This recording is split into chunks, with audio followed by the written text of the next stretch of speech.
কিছুক্ষণ আগে ঘুম থেকে উঠেছি, বাসি ঘরটা ঝাড় দিয়েছি, হাতে ব্রাশ, গায়ে গামছা, স্নান করতে ঢুকবো। কিন্তু তার আগে মিঠুকে বক্স জানালাটায় বসিয়ে আসি। গুড মর্নিং বন্ধুরা, আমার নতুন ব্লগে আমার সকল বন্ধুদের জানাই স্বাগত। নতুন একটা দিন আর নতুন একটা সকাল, আর এই নতুন সকালে চেষ্টা করি তোমাদের প্রত্যেক দিন একটা করে নতুন ব্লগ দেওয়ার। যাই হোক বন্ধুরা, আমার যেসব বন্ধুরা আমার এই ভিডিওটা দেখছো তাদের সবাইকে জানাই আমার তরফ থেকে প্রচুর ভালোবাসা।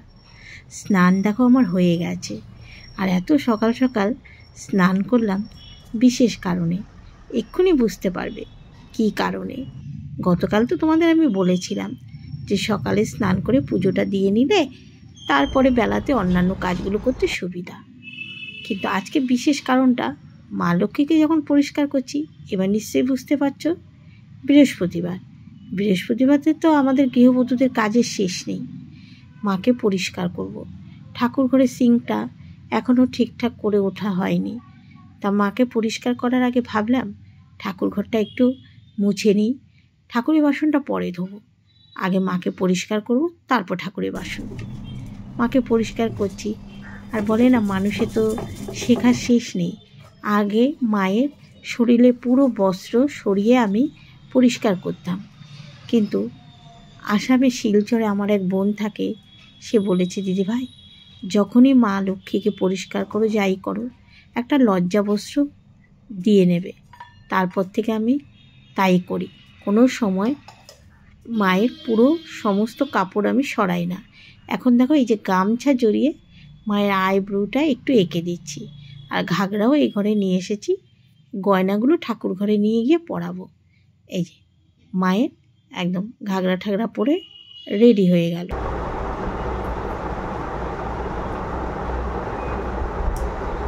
মায়ের স্নান হয়ে গেছে, মা এখন সাজুগুজু করছে, গয়নাগাটি পরছে।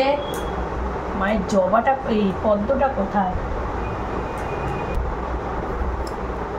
পদ্মটা কোথায়? রূপোর এই যে ছোটোখাটো জিনিসগুলো না হারিয়ে যাওয়ার বেশি ইচ্ছে, মানে ঠাকুরের ফুলের সাথে বেরিয়ে যাওয়ার। আগে মাকে রেডি করে আসনে বসিয়ে তারপর ঠাকুরের বাসন মাজবো। মায়ের পদ্ম, সিঁদুর গাছেটা দিয়ে দিয়েছি।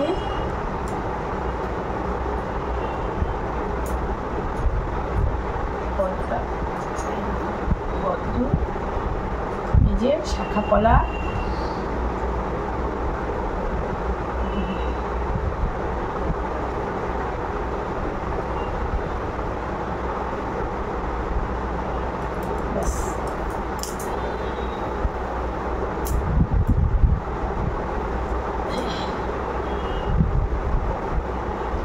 তৈরি হয়ে গেল।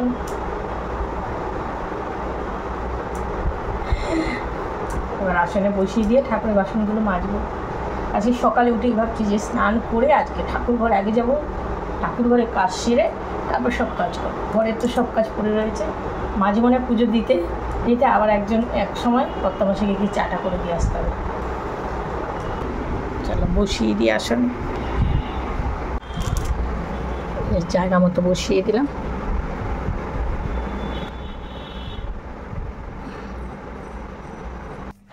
মাকে আসনে বসিয়ে এসে ঠাকুরের বাসন মাজছি, আর ঘাড় ঘুরিয়ে বারবার দেখছি যে চা করার জন্য আমার ডাক পড়ছে কিনা। ঘুরে দেখলাম যে না, উঠে গেছে, এখন যেতেই হবে। ঠাকুরের বাসন টাসন মেজে ঠাকুর গুছিয়ে রাখলাম। এখন যাই ওকে চাটা দিয়ে আসি।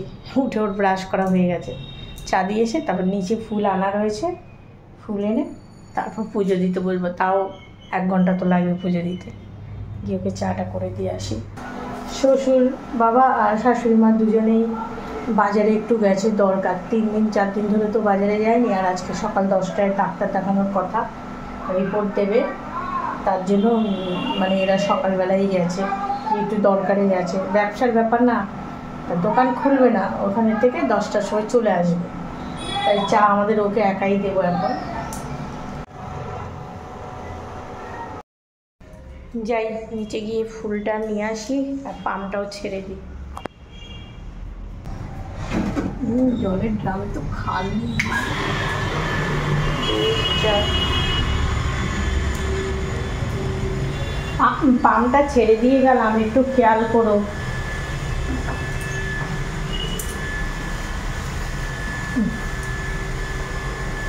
আমি পুজো দিতে বসলাম, পাম্পটা ছাড়া রইলো, এই বাঁশির আওয়াজ শোনা যায়। ফুলগুলো বাঁচতেও অনেকটা সময় লাগে। দুব্বো, বেলপাতা, তুলসী পাতা আর হচ্ছে কলাটা দেখো, একটুখানি একটা পুচকে কলা দিয়েছে, ওর মধ্য থেকেই দুব্বো বেছে নিলাম। আর তেলপান বাটা সাজাতে হয়, ঘট, আমের পল্লব। বৃহস্পতিবারে ঠাকুর পরিষ্কার, বাসন মাজা ছাড়াও কত যে কাজ টুকটাক করে করতে 1 ঘন্টা নিচে ঠাকুরঘর থেকে বেরোনো যায় না। ঘর সব সাজিয়ে নিলাম। পুজো দিয়ে আগেই চলে আসলাম ছাদে, কয়েকটা কাচতে হবে। সার্ফের কৌটা সেদিন ওপরেই রেখে গেছিলাম, নিচে যদি থাকতো তাহলে একেবারে কেচে এনে মেলে দিতাম, এখন এখানেই কেচে নেব।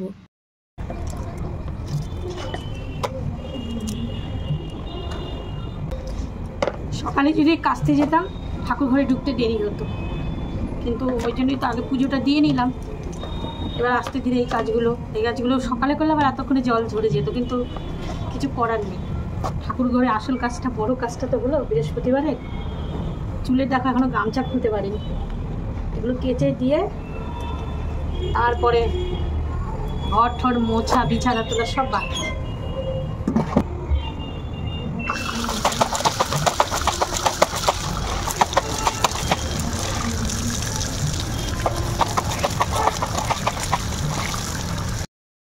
গতকাল বিকেলবেলা ছেলে খেলা দেখতে গেছিল, আর সেখানে খুব কাদা ছিল।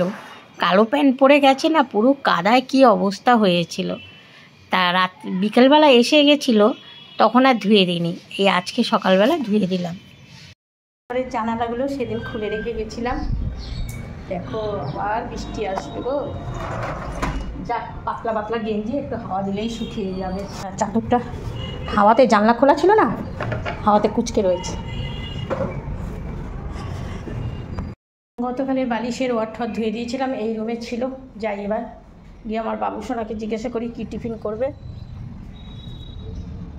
যেগুলো কেচে দিয়েছে যে মেলে দিয়ে গেলাম, শুকালে দৌড়াদৌড়ি করবোই না। ছাদের থেকে যে পিলো কভার দুটো নিয়ে এসেছি পরিয়ে দিলাম। আর বিছানাটা দেখো, ছড়ানো ছিটানো বালিশে, জামা কাপড়ে। কি ওই যে সকালবেলা ঠাকুর ঘরে চলে গেছি, আর এর মধ্যে বসে আমার কর্তামশাই চা খেয়ে দোকানে চলে গেছে। ওকে এবার কি বলবো বলো? যদি ঘরে বসে থেকে এটা না করতো ঠিক আছে, তখন রাগ উঠতো। ও তো সকালবেলা মানে কাজে ব্যস্ত হয়ে যায়, আর থাক, অসুবিধা হয় না। ঘরের কাজ, নিজের কাজ এখন না হয় পরে করব, এই করে দেরি হলেও অসুবিধা হয় না। তেঁতুল পাতা আমাদের ও সকালবেলা উঠে নিয়ে এসেছে, ফুটিয়ে দিতে হবে। সর্দিটা মাথায় জমে গেছে তো, মাথা যন্ত্রণা করে। আর এটা ফুটিয়ে আমি মাঝে মধ্যেই আমার ভিডিওতে দেখাই, যেতে আমার ছেলে খায়, তারপরে আমাদের ও খায়। আজকে বাসনটা একটু বেশি কেন? ওই যে গতকাল হবু বৌমা বিরিয়ানি পাঠিয়েছিল, ওদের মানে ও 2টো বাটিতে পাঠিয়েছে, সেটা আবার গামলায় ঢেলেছিলাম, তোমাদের ভিডিওতে গতকাল দেখিয়েছিলাম। সেই বাসনগুলো রাতের বেলা আমি গরম জল আর একটুখানি সার্ফ দিয়ে রেখে দিয়েছিলাম, যাতে গন্ধটা মানে সিঙ্কের এদিকে না থাকে। কিন্তু কি হবে, সেই বিরিয়ানির গন্ধ সহজে আর যায় বলো? আমাদের ও বলে কি, তুমি আসলে গন্ধ সহ্য করতে পারো না, তো এর জন্য তোমার যেন কেমন লাগে। রাতের বেলা আমি ছেলেকে বেড়ে দিয়েছি, তারপরেও আমার হাতের মধ্যে মনে হয় কি সেই বিরিয়ানির গন্ধ। অনেকেই কেন, আমার ছেলে মানে ওই গন্ধতেই ওর পেট ভরে যায়, এত ভালো খায়। আর আমার না ওই গন্ধটা আমি একদম নিতে পারি না। কিন্তু নিতে না পারলে কি হবে, দেখো তো আমার নাকের সামনেই বিরিয়ানি তৈরি হচ্ছে, কি আর করা যাবে। নুন জল দিয়ে এবার তেঁতুল জলটা মানে ফুটাবো বলে ইন্ডাকশানে বসিয়ে দিলাম। তেঁতুল জল ফুটিয়ে রেখে ইন্ডাকশানটা অফ করলাম। কি রান্না করব পরে চিন্তা ভাবনা হবে, আগে নিচে যাই। নিচে গিয়ে দেখি ছেলে কি খাবে, আমাদের ও কি খাবে। কেননা আটা মাখানি, আটা ময়দা সবই বাড়ন্ত, ও বেরোলে আজকে নিয়ে আসবে। আর এইদিকে আমার তো ডেলি রুটিন জানো তো, একটু নুন আর লেবু দিয়ে খেতে আমার ভালো লাগে, 1 গ্লাস করে শরবত। না, এর মধ্যে আমি একদমই চিনি দিই না। আর আমাদের ওকে দিলাম ছাতু, আর ছেলে ছাতু খাবে না। ছেলে কি খাবে? বেডরুমে এসে বসলাম কেন, আমাদের ও একটা হিসাব নিয়ে বসেছে, বারবার আমাকে ডাকছে। তা আমি ওই শরবতের গ্লাসটা নিয়ে বেডরুমে এসে বসলাম। ও মানে ওর কি দরকার সেগুলো আমাকে জিজ্ঞাসা করছে, আমি বলে দিচ্ছি, যার জন্য বেডরুমে বসলাম। তারপরে এই শরবতটা খেয়েই যাব রান্না করতে। ওই আবার আলাদা আছে নাকি?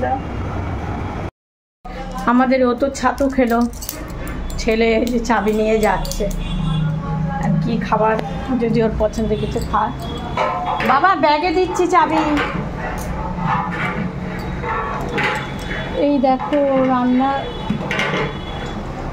করার তাওয়াল দুটো কালকে আবার রান্না শেষে ধুয়ে দিয়েছিলাম, ক্লিপ দিয়ে আটকে দিয়েছি, শুকিয়ে গেছে। চাবিটা দিয়ে নিই ব্যাগে।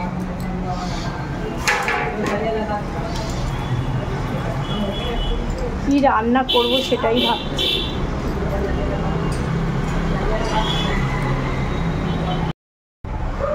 আটা ময়দা সব বাড়ন্ত, তা আমাদের ও বেরোবে, আমি আবার বলে দিলাম যে একেবারে আটা আর ময়দা নিয়ে আসবে। ওই চাক্কি থেকে নিয়ে আসে, এখানে প্যাকেটে দামও বেশি, এর থেকে আমার চাক্কি থেকে আনে ভালো, একদম ফ্রেশ মালটা পাওয়া যায়। বৃষ্টি নেমে গেল, এদিকে জানালাগুলো খুলে দিয়েছিলাম, মুষলধারে বৃষ্টি নেমেছে।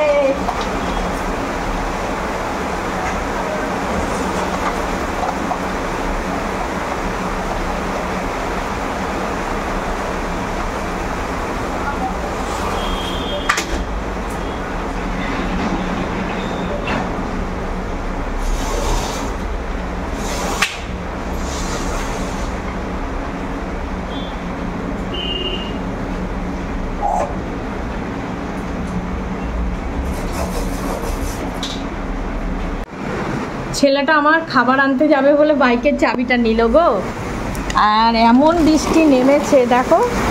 হায় রে, লাস্টে না বলে মা ছাতুই দাও। ছেলেটা খেতে যেতে পারবে না ভেবে চিন্তা করছিলাম, কিন্তু পরক্ষণেই বৃষ্টি থেমে গেছে। এই বৃষ্টি এইরকমই, এমন ঝমঝমিয়ে আসে, কিছুক্ষণ হয়, ব্যাস ওই যে জামা কাপড়গুলোকে ভিজিয়ে দিয়ে চলে যায়। সকালে যে ছাদে গেঞ্জিগুলো দিয়ে এসেছি, শুকিয়ে মনে হয় গেছিলো, আবার ভিজেছে, কি করা যাবে, একটু তো সময় দেয় না, মানে দৌড়াদৌড়ি করবে যে মানুষ না। আর আমি তো তখনই বললাম যে আজকে কাঁচা ধোয়ার জন্য দৌড়াদৌড়ি করব না, পাতলা পাতলা গেঞ্জি। আর এই দেখো সকালে যে বাসনটা মাজলাম, বাসনগুলো আর গুছানো হয়নি, মনে হয় বাসন মেজে আবার কোন কাজে ছিলাম, ও না বাসন মেজে ওই যে আমাদের ও মানে একটা হিসাব করছিল, আমাকে ডাকলো, সেখানে গিয়ে বসেছি, আর বাসনগুলো গুছানো হয়নি। প্লেট, কত প্লেট যে সারাদিনে নামে আর কতবার যে ধুতে হয়।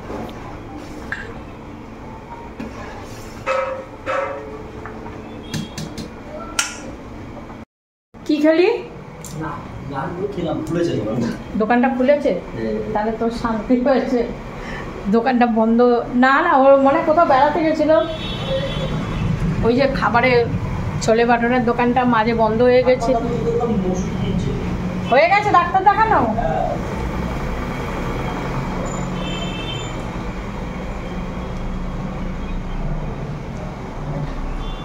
দুপুরে কি রান্না করবো? ঠাকুমা মনে মাছ নিয়ে আসবে।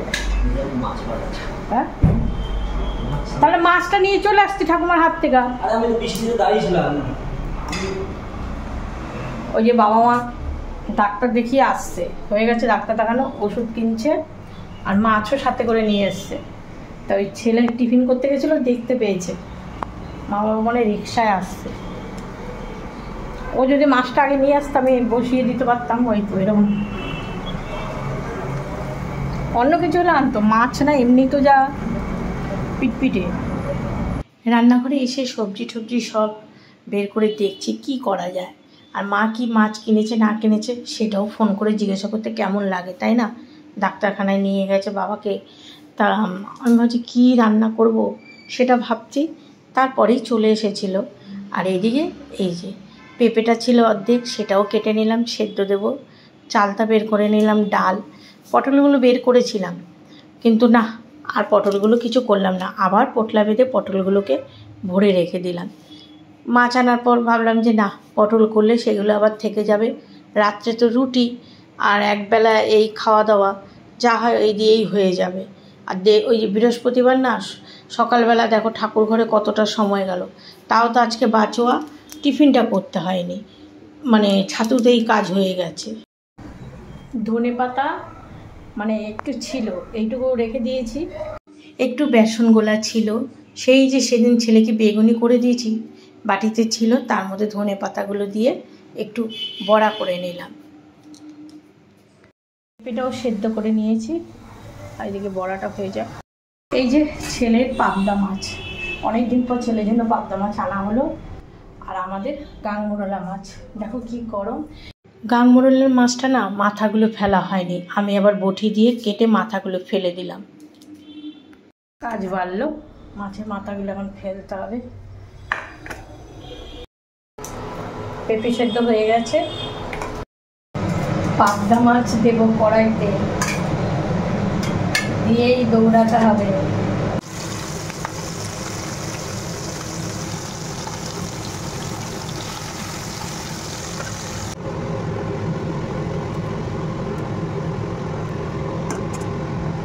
পাবদা মাছটা হয়ে গেছে, নামিয়ে নেব। মুন্ডুগুলো সব কেটে দিয়েছি, দেখো।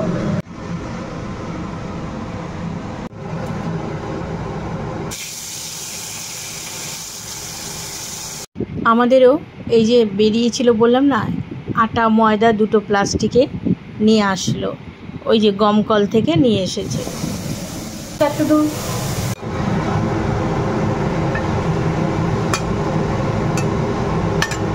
আর হ্যাঁ, বাবাকে ডাক্তার দেখিয়ে নিয়ে আসলো রিপোর্ট সমেত। রিপোর্ট খুব মানে কোনো রকম প্রবলেম নেই, ডায়াবেটিস তো নেই, আগাগোড়াই ছিল না, কিন্তু আমাদের ওর কোথা থেকে যে মানে আমার দিদি শাশুড়ি যে ছিল, শ্বশুরি মা, তারও ছিল না। তা ডায়াবেটিস নেই, লিভারের ইয়েও খুব ভালো। তা ডাক্তার আর 10 দিনের ওষুধ দিয়েছে, 10 দিন পর আবার দিতে বলেছে। যাক, শুনে শান্তি বাবা। মানে নানা রকম উল্টোপাল্টা চিন্তা মাথায় আসছিল। আসলে কি বলো তো, খাটাখাটনি হয় তো, তারপরে ঘুমটা ঠিক মতো না হলে মাথা তো এমনি অটোমেটিক ঘুরাতে থাকে। ঠিক আছে, এবার ছেলের মাছটা রান্না করি। তোমরা অনেকেই কমেন্ট করেছো, গতকাল আমি বলেছি যে ডাক্তারখানা নিয়ে যাবে রিপোর্ট দেখা, কি বলে, রিপোর্ট দেখেছে, ডাক্তার বললো যে কোনো প্রবলেম নেই। এই খাওয়া হলো, আর দেবে 2-1 দিন খাবার খেতে মানে খেলে বেশ ভালো লাগে। আজকে আমার কাছে কোনো কিছুই খেতে ভালো লাগলো না, মানে রান্নাবান্নাগুলো। তা আমাদের ও বললো ভালো খেয়েছে। আর জানো, হয়তো শুনে বলবে যে কি বোকার মতো, মানে বিশ্বাস, সেই বিশ্বাস তো মানুষ বিশ্বাস নিয়েই তো বাঁচে। হঠাৎ মোবাইল ঘাঁটতে ঘাঁটতে দেখলাম একটা ভিডিও, 6 দিন আগে পোস্ট হয়েছে, সেখানে বলছে মানে আগস্ট হচ্ছে 8 মাস, আর আজকে তারিখটা হচ্ছে 8 তারিখ, বলে 8 তারিখে আগে যারা আমার এই ভিডিওটা দেখবে তাদের বলছি যে 8 তারিখ দিনটা খুব ভালো, মানে সব ইচ্ছে আজকের দিনে নাকি পূর্ণ হয়। সেই ইচ্ছেগুলোকে একটা কাগজের মধ্যে 8টা ইচ্ছে লিখে এক জায়গায় রেখে দিতে হয়। সকাল থেকে দেখিনি, বাবুকে খেতে দিয়ে মোবাইল ঘাঁটতে ঘাঁটতে দেখেই চিৎকার দিয়ে উঠেছি, বাবু আজকেই তো 8 তারিখ। বাবু বলে কি, দূর মা, এসব রাখো। আমি বললাম না। তারপরে ডায়েরি আর পেন নিয়ে বসে পড়লাম, বসে পড়ে 8টা ইচ্ছে লিখে ঠিকঠাক করে আলমারির এক কোণে রেখে দিলাম। কি যা হবে, মানে মনে হচ্ছে যে কতটা খুশি লাগছে। আমরা আজকে তারিখেই দেখে ফেলেছি যখন, তাহলে বাবু 8টার মধ্যে যে কোনো একটা তো বলতে পারবে। যাই, এবার একটু বসে মোবাইলের কাছে, ওই যে বললাম না, খাবারটা ঠিক মতো ভালো খেলাম না। হয় বিকেলবেলা নিচে নেমে দেখি শ্বশুর শাশুড়ি মার ঘর তালা দেওয়া। এখন বাজে 4:30, আর এই যে আমরা কেটে নিয়ে এসেছি, বসে খাবো। আর আমাদের ও নেই, ও হচ্ছে পাশে একটা দাদা বসে গ্যারেজে, গাড়ি কাজ করছে, ওখানে দাঁড়িয়ে দেখছে, এই কাছে। আর ডাক্তারের কথা শুনে আমার শ্বশুর শাশুড়ি কী করেছে দেখো, ঘরে তালা দিয়ে বেরিয়ে গেছে। ডাক্তার বলেছে রিপোর্ট ভালো, ব্যাস শুনে আজকে একেবারে বাবা মা দুজনেই বাজারের দিকে চলে গেল। কেন আর কটা দিন রেস্ট নেওয়া যায় না? আমি নিচে এসে দেখি তালা দেওয়া। সকালবেলা গেল, বললো পেঁয়াজের বস্তা আর আদার বস্তা এগুলো নষ্ট হয়ে কিনা দেখে আসি। তা ওই পরপর 3 দিন রেস্ট নিল, ব্যাস আজকেই। আসলে কি বলো তো, রিপোর্ট করার আগে মনের মধ্যে না সবারই একটা টেনশন থাকে। যেই রিপোর্টটা মানে শোনা যায় যে এসব ওকে, তখন না মনটা যেন নিজের মন থেকেই সাহস হয়ে যায়। তবু আজকের দিনটা তো রেস্ট নিতে পারতো, কী বলবো বলো। আমি তো এসে দিয়ে তালা দেওয়া। অবশ্য আমাদের ও ছিল নিচে দোকানে, ও হয়তো বলেছে, কিন্তু ওরে বাবা কাজের মানুষ না, একদম বাড়িতেই রাখা যায় না। এটা দেখো কী নিয়ে বসেছে। এখন বাজে রাত 8:30। রাতের খাবারের জন্য আটাটা মেখে নেব। তা আমার ছেলের তো আবার আটা পছন্দ না, ওর জন্য এই যে ময়দা নিয়েছি বাটিতে। আগে আটাটা মাখবো, আটাটা মেখে এই বাটিতে তুলে রেখে তারপর ময়দাটা মাখবো। আর একটু গরম জল করে নিয়েছি। আর ছেলে এই দোকানে থেকে মানে বলে এসছে তরকা না চানা, ঠিক আমি বলতে পারছি না, আনলেই বোঝা যাবে। এমন আছে কোনো চিকেনের কোনো কিছু, চিকেনেরটা আনলে তো খাবো না, আম দিয়ে আমরা খাবো। আর যদি তরকা চানাটা না আনে হয়তো খেতে পারি। ঠিক আছে, মেখে নিই। আজ আমাদের তো আর সকাল থেকে শুরু হবে, আটাটা মেখে আবার একটু মোবাইল করতে পারবো।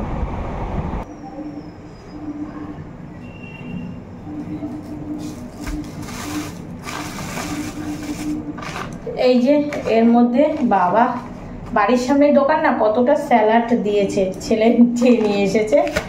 আর এখানে আছে হচ্ছে তরকার কালারটাও বেশ সুন্দর হয়েছে। তরকা, আর এখানে হচ্ছে ময়দা মাখা, এখানে হয়েছে আটা মাখা। এতটা করে মাখা কেন? এতটা করে লাগবে না, যতটুকু থাকবে রেখে দেবো। এখন রুটি করব। 11:25 বাজে। ছেলেকে রুটি দেবো। ছেলে বলে বাবা আসলে খাবো। আমি বলছি না, তুই আগে খেয়ে নে, তোর বাবা যখন আসবে আবার তাকে করে দেবো। ঠিক আছে বন্ধুরা, আজকে ব্লগটা শেষ করি। তোমাদের সঙ্গে আবার দেখা হবে আগামীকাল নতুন একটা ব্লগে। সবাই ভালো থেকে সুস্থ থেকো, আর আমার ভিডিওটা লাইক দিয়ে দেখো। আর যারা আমার চ্যানেলটা নতুন দেখছো অবশ্যই সাবস্ক্রাইব করে দিও। শুভরাত্রি, টাটা।